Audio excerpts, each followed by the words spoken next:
standing here what is known as the Key Street roundabout.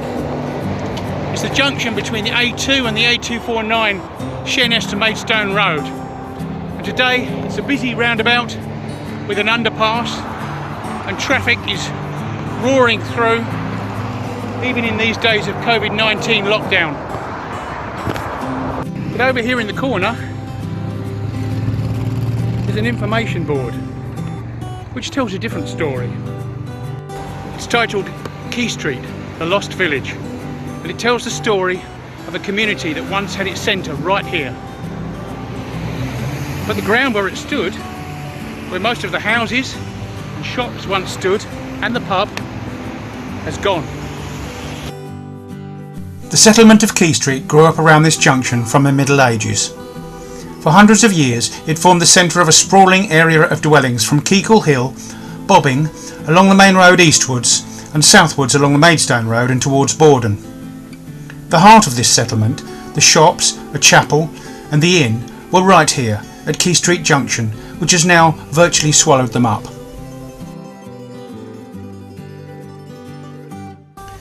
Its downfall probably came around the time of the First World War, when traffic levels started to be considered to be a hazard. In the 1930s, one of the first sets of traffic lights in Kent was installed here at the junction, and from then on the community was split either side of a busy road. The real crunch came in 1980, when the traffic lights were replaced with a roundabout and a number of buildings were removed, including the Key Inn and the general shop and post office, literally cutting out the heart of a little settlement.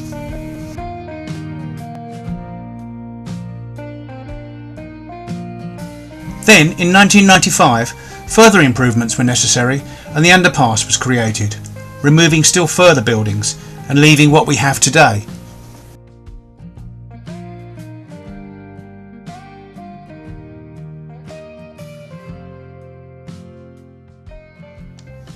There could be said to be 3 pubs at Key Street, 2 of which still stand today. The British Queen, now called the Long Hop, and the Royal Oak, now called the Tudor Rose. But the one that stood right in the centre of the settlement, right on the junction, where weary travellers would have rested for the night, is gone. For centuries it stood here on the northeast corner of the junction. It would have been right on that roundabout.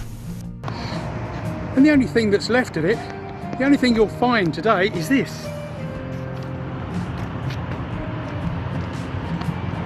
A key, which was the sign on the pub, hanging on this gate, right on the junction.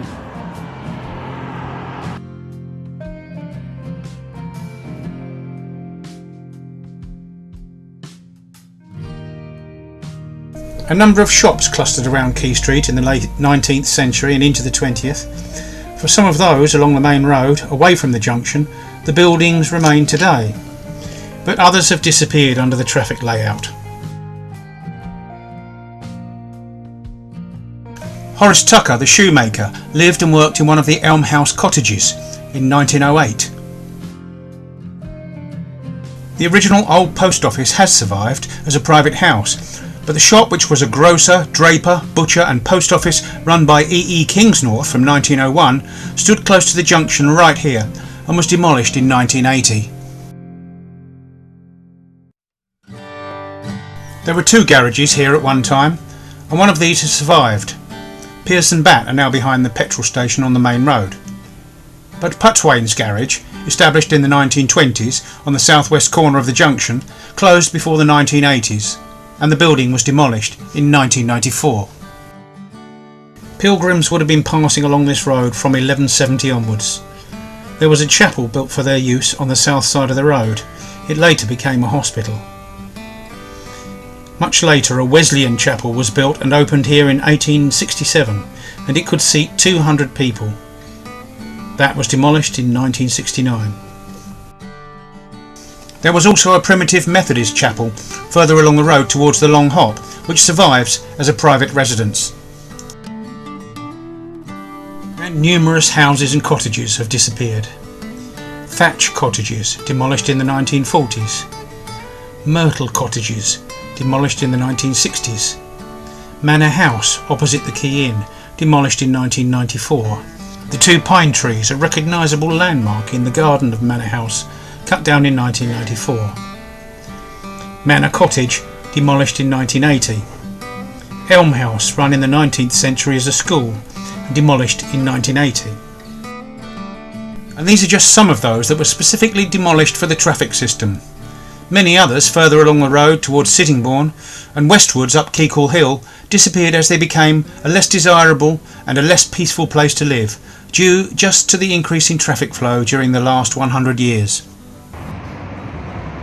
So next time you drive through on your way to the Isle of Sheppey, or join the traffic snaking around this roundabout on your way to the motorway, there's something to think about.